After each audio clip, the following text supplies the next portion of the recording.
Bienvenue à tous dans ce nouvel épisode de En bord terrain. Aujourd'hui, notre invité est un jeune talent de l'Union Bordeaux-Bègles. Il a commencé au centre de formation avec nos espoirs avant de monter petit à petit les échelons. Il s'agit de... Alors je m'appelle Conorsa, j'ai 22 ans et je suis talonneur. Bienvenue à tous dans En bord terrain pour ce nouvel épisode. Aujourd'hui, on retrouve donc notre jeune talonneur Conorsa, titulaire la semaine dernière face à La Rochelle. Conor, comment ça va déjà ? Bonjour, ça va très bien. J'ai quelques bleus, notamment un énorme bleu sur la tête, mais ça va. C'est vrai que t'as pris un sacré plaquage. Ouais, au début, je m'en rends pas compte que je le prends dans la tête. Au début, je crois qu'il me prend au niveau du torse. Et c'est qu'après, quand je vois la vidéo, que je vois qu'il me prend vraiment sur la tronche. T'as un vrai bleu. Mais surtout que, en fait, quand j'ai vu la vidéo, il me tape sur le coin du front, là.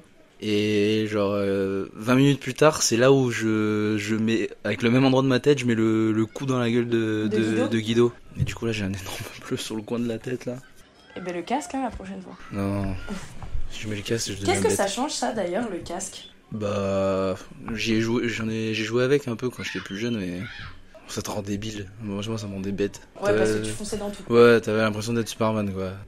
T'es né à Auckland et t'as vécu un petit moment en Nouvelle-Zélande, du coup ? En fait, je suis pas, je dis tout le temps Auckland parce que personne connaît, mais je suis né à Otahuhu. C'est une petite ville, près d'Auckland. C'est sud d'Auckland, genre. Okay.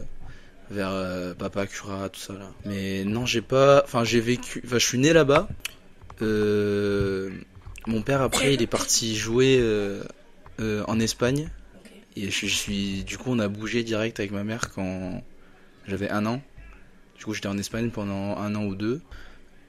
Après, mon père, il est venu direct jouer en France, je crois. Et nous, on est retourné en Nouvelle-Zélande pas très longtemps. Non, même pas, je crois que non. Je crois que je suis allé direct, on a suivi direct mon père en France. Et je pense que je devais avoir 3-4 ans quand je suis arrivé en France. On était à Paris. Après, mon père il a bougé, il est parti à Montauban. Donc on a suivi encore, je me suis retrouvé à Montauban. Il a fait, je sais plus combien d'années il a fait à Montauban, peut-être 3-4 ans, 4-5 ans. Et sur une des années, moi, ma mère... Et une de mes petites sœurs était née. Et on est retourné pendant 1 an et demi en Nouvelle-Zélande à peu près. Du coup, c'est à ce moment-là que j'ai vraiment vécu en Nouvelle-Zélande. Parce que sinon, j'étais trop jeune avant. D'accord. J'ai fait une année scolaire là-bas. J'ai fait du rugby là-bas aussi. C'est différent le rugby là-bas ? C'est pas... Mais déjà, il commence hyper jeune. Déjà jeune, il n'y a pas de plaqué. C'est direct, tu commences au toucher. Ok. Du coup, c'est peut-être pas pour ça, mais ils ont souvent des grosses mains, tu sais. Ils sont bons avec le ballon, ils ont des bons skills. C'est peut-être par rapport à ça que peut-être plus jeunes, ils se concentrent plus là-dessus. Ouais. C'est qu'à partir de... Je sais pas, en tout cas, quand j'étais, c'était qu'à partir de genre 10 ans que tu commençais à plaquer. Ouais. Mais avant ça, c'était que du toucher, c'était interdit. Du coup, j'ai fait ça. Après, mon père, il est retourné à Paris, au Racing. Et là, à ce moment-là, moi, ma mère et ma soeur, on est revenus de la Nouvelle-Zélande. Et ma deuxième petite soeur est née là-bas. Et après ça, on a fini à Bordeaux quand mon père est arrivé à Bordeaux.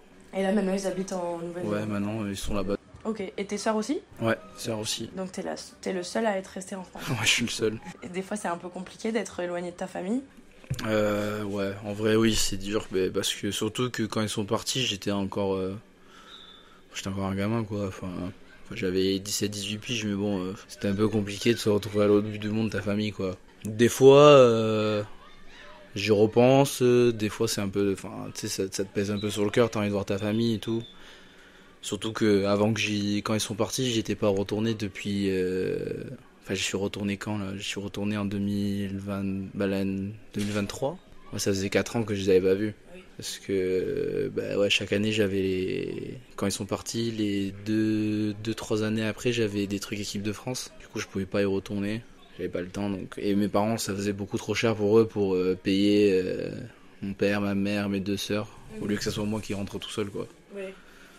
Du coup, c'est un peu dur des fois d'être loin, Mais bon, après, je les ai tout le temps au téléphone, je les appelle tout le temps en visio, donc... T'es proche d'eux quand même? Oui, c'est sûr. Après, c'est un peu... J'appelle tout le temps mon père, sans forcément, parce que c'est un peu le... Je suis un peu dans son... Pas dans son ombre, hein, mais dans ses pas, quoi. Je suis un peu le parcours qu'il a fait, donc... c'est un peu le... Il me guide, quoi. Bah, c'est bien. T'as de la chance. Ah oui, bah, c'est sûr. Et du coup, il était à l'UBB. Tu Mm. te retrouves à l'UBB. J'imagine que c'est pas anodin non plus. Non.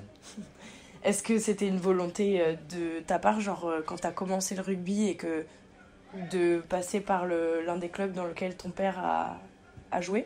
Non, pas forcément.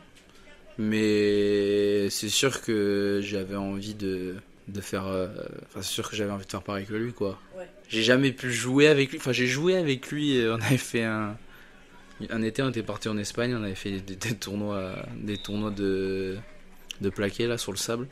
Là, j'avais joué avec lui. Je me suis dit que ça aurait été bien de pouvoir jouer avec lui un jour. Mais bon, c'était déjà trop tard, quoi. Il était déjà un peu trop vieux. Ouais.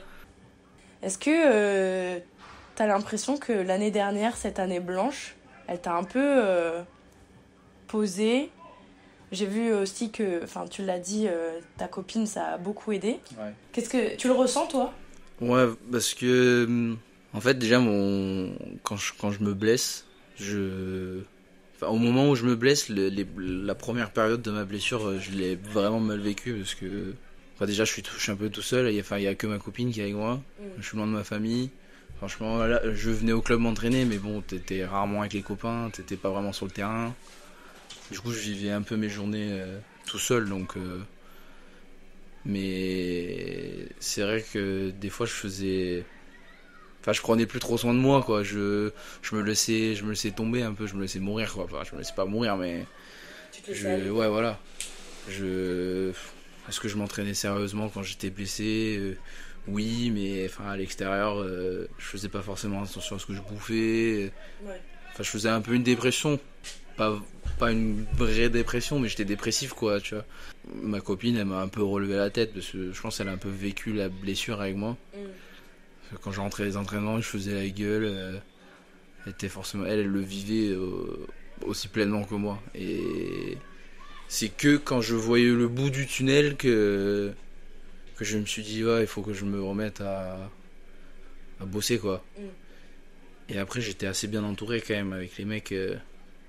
Moi, je pense, parce que ma copine, elle me le dit tout le temps, là, je me suis vachement rapproché depuis la fin de la saison avec Sipili. Et franchement, Sipili, c'est vraiment un bon exemple, je trouve. Ma copine, elle me le dit tout le temps, putain, Pili et sa copine sont vraiment des bons exemples. Pili, surtout à la finale. Et tu vois, Sipili, il était là, on était vraiment près du groupe. On jouait pas, tu vois, mais on était très connectés, donc... Et depuis que je reprends, puis il fait vraiment attention à moi, quoi, j'ai l'impression. Là, par exemple, c'était le match de Perpy. C'était une grosse victoire, c'était ma première de retour. Il m'a envoyé un message mignon, je me rappelle, après le match, il m'avait dit, ouais, fais pas trop de bêtises ce soir, rentre assez tôt, tu dois enchaîner les matchs, c'est bien, t'as repris, fais gaffe à toi. Donc c'est vrai que je suis assez bien entouré avec les mecs, et donc... ça va mieux, oui, c'est sûr. Ça, c'est trop cool d'avoir des mecs un peu plus âgés comme ça, qui sont aussi passés par Ouais. des moments difficiles et du coup qui peuvent servir d'exemple. Surtout Zipi, Bah, quoi, c'est qui ça. était blessé pendant presque la même période que moi, quoi. Ouais. Donc, Non, franchement, c'est cool. Est-ce que tu as l'impression aussi que ça va mal au moment de cette blessure parce qu'il y a quand même beaucoup d'espoirs qui sont sur tes épaules à ce moment-là? je sais pas s'il y avait beaucoup d'espoir sur mes épaules à ce moment-là, mais en fait, ça m'a saoulé parce que déjà l'année avant ma blessure, j'ai passé une année qui était pas normale non plus. Parce que l'année avant ma blessure, c'était l'année 2022-23. Non, si, 22-23. Oui. Ouais, 2022-23, je pars en prêt à Carcassonne. Ouais. Et je dois être appelé à Bordeaux pendant quelques mois. Et puis après, je retourne à Carcassonne. Et à la fin de mon année à Carcassonne, je rentre peut-être pas à Bordeaux. Je savais pas trop ce que je faisais. Je savais pas si je repartais en prêt, si je revenais à Bordeaux. Et j'apprends. Enfin, nous on finit en mai. Fin avril, début mai, Carca, et Bordeaux ils ont fini fin juin quoi. Déjà pendant 2 mois, 3 mois, je faisais rien. Je savais pas ce que j'allais faire l'année d'après. Et puis j'apprends à un moment que finalement je reviens à Bordeaux. Et puis je me pète vraiment pendant la pré-saison. Donc, ouais, donc t'avais envie de faire tes preuves et... Ouais, ça s'est mal passé dès le début. Donc, Là, le but, c'est d'enchaîner. Imaginons le scénario où Maxime Lamotte, il part en équipe de France. On lui souhaite. Hein. Je le souhaite aussi. Et le but, là, c'est clairement de montrer que t'es là. C'est surtout de montrer qu'on peut s'appuyer sur moi, quoi. Que je suis là, que je suis capable de jouer au niveau auquel on m'attend, quoi. Tu t'es mis je dirais pas une liste, mais tu t'es fixé certains objectifs cette année à accomplir? Tu vois, Thémo, il m'a dit marquer pour mon première fois en top 14. Bon, il a marqué 3 du coup, mais... J'ai pas vraiment marqué des objectifs, mais c'est plus des objectifs par match, et pas vraiment des objectifs pour la saison entière. Après, c'est plus que j'ai eu mon père au téléphone hier soir, et c'est lui qui m'a donné des objectifs à donner. Par exemple, il m'a dit un de tes objectifs devrait être dans le 15 de la semaine, ou dans le 15 du mois. Après ça, pour moi, ça pourrait être un bon objectif. Peut-être qu'il faudrait que je le note, ça. Il m'avait dit, ouais, parce que moi, quand j'étais joueur, j'ai dû être au moins 20 fois sur le 15 de la semaine. Donc, ouais, ça peut être un objectif, ça, peut-être. Ouais. Bon, je le note, et puis comme ça, quand je verrai ça, je te l'enverrai. Très bien. Ça marche. Est-ce que ça, c'est une question plus pour les gens qui écoutent et qui se demandent si les personnes, elles changent quand elles ont, je sais pas, un premier match en top 14, etc. Est-ce que tu trouves que c'est dur pour un jeune qui a des rêves plein la tête de pas prendre un petit peu la grosse tête à partir du moment où il commence à être sous les feux de la rampe, pression médiatique, etc. C'est... Pour moi... Ton avis à toi, hein. Après, je trouve que c'est aussi la façon dont t'es élevé pour moi. Après, moi, mon père, il m'a toujours dit, il faut que tu sois humble, il faut que tu baisses la tête, faut pas que tu fasses le beau, faut pas que tu parles fort, faut que pas que tu restes dans ton coin. C'est peut-être pour ça qu'on dit que j'ai le visage fermé, parce que je suis un peu de mon côté de temps en temps, mais oui, c'est sûr, pour un jeune qui arrive, qui du jour au lendemain, tout le monde est à ses pieds parce que, je sais pas, il a fait un énorme match, ou là il enchaîne, et puis là t'as tout le monde qui le rêve. C'est sûr que je pense pas que ça doit être facile pour quelqu'un, surtout un jeune, de pas prendre la grosse tête, mais après ça reste au personnel, ça. Tu peux pas, soit tu prends la grosse tête, soit tu le prends pas, quoi. Ça dépend des gens. T'as les mecs du groupe aussi, des fois, non, qui sont là un petit peu pour oui, après, oui, c'est sûr, faire baisser le truc.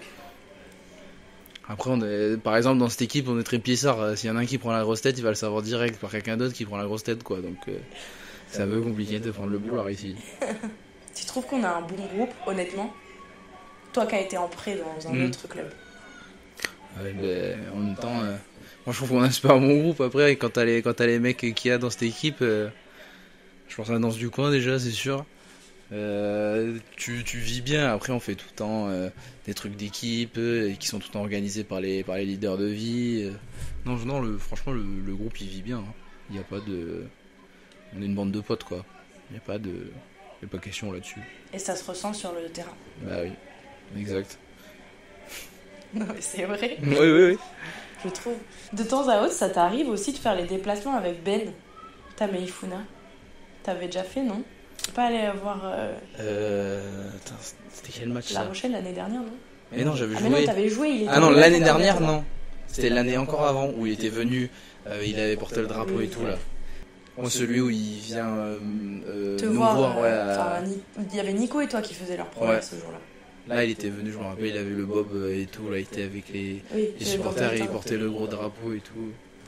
Mais d'ailleurs, ce match face à La Rochelle, de gagner pour ton premier en top 14, est-ce que c'est pas l'un de tes meilleurs souvenirs avec l'UBB?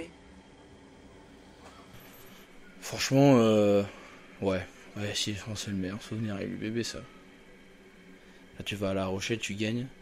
Après, quand j'ai su qu'on devait se faire raser la tête juste après, franchement, c'est vite pas devenu un bon souvenir. Donc, Je me souviens de cette histoire que tu t'es pas fait raser la non, tête. je me suis pas fait raser, je voulais pas. Tu peux nous expliquer pourquoi? Mais non, mais parce que ça faisait pas longtemps que j'étais avec ma copine et j'allais rencontrer genre des gens de sa famille pour la première fois pour Noël. Bon, je débarquais avec la coupe qu'ils m'ont fait la semaine quand je suis revenu. Alors là, il m'avait fait la Jonah Lomu, là, le petit truc devant, mais il m'avait laissé le mulet aussi derrière. Incroyable. Sauf que Nico, ils lui ont laissé pour le week-end, mais il s'est rasé juste après. Oui. Moi, quand on me l'a fait, du coup, j'ai dû le garder toute la semaine aux entraînements et tout devant les supporters. C'était horrible. Ça, c'est très drôle.